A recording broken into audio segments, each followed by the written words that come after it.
Hi, it's me, Jelly, and welcome back to my channel. Today, in this video, we're going to talk about IELTS. I took the test last Monday, and oh boy, was it very difficult? Yes, it is. Definitely is. These are the things that I regretted not doing before taking the IELTS. Okay, so I'm going to read to you, what is IELTS? This is based on IELTS.org. The International English Language Testing System, IELTS, is designed to help you work, study, or migrate to a country where English is the native language. Countries like the US, Australia. In IELTS, they're going to test your reading, speaking, listening, and writing. First is preparation. I have been an English teacher for 9 years and I thought to myself, oh, it's gonna be easy. I'm an English teacher. But oh boy, I was so wrong. I don't have any problem with my listening and speaking because those are the things that are really easy for me. But I do have a problem with my writing and reading. So I thought to myself, like, what could go wrong? It's just reading. No, you have to prepare for it. I'm telling you. During the couple of days, I prepared for the IELTS, but I didn't prepare much for reading and writing, and I really think that I did really bad. The results are not out yet. I'm gonna get my results 5 days from now, but I'm not really confident when it comes to writing and reading.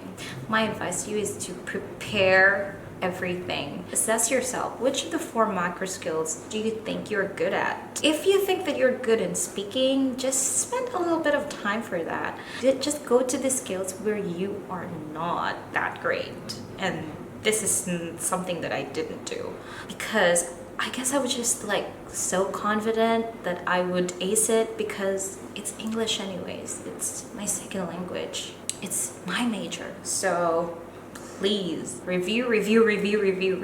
The second thing that I regretted is, why did I even take a bathroom break?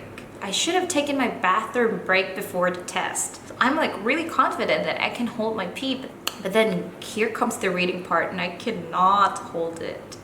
And so I went to the bathroom for like 5 minutes, and 5 minutes, you think that that's only 5 minutes. You need all the time in the world. You only have 1 hour for reading and you're going to the bathroom to take a break is not gonna help you. And the reading has 3 parts, part 1, part 2, part 3. And the words are just so difficult. I didn't read those words before. I'm not hoping to get a high band score with my reading and writing, but I'm kind of hoping that I'll do good in listening and speaking. You don't really fail the IELTS. You can take it as many times as you want, but it's a little bit expensive. In the Philippines, it's like around 10,000 pesos. And here in Vietnam, it's like around 4,600,000 VNDs. Even if you say to yourself, well, I can take it again. I can take the IELTS again. But how about the money that you spend? I mean, if you had a lot of money, then you can. That's all. I'm just so disappointed with myself. I feel like a total failure.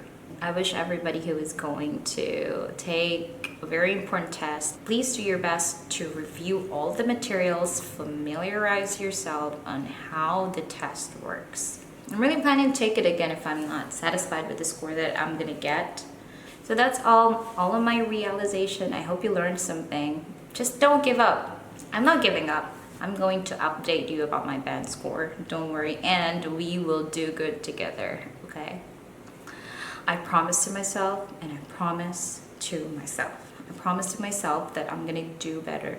I'm going to try harder and harder. We're not gonna give up, okay? Same as you. You should not give up, as I am not giving up, okay? Okay? I guess I'll see you next time. Take care, bye-bye.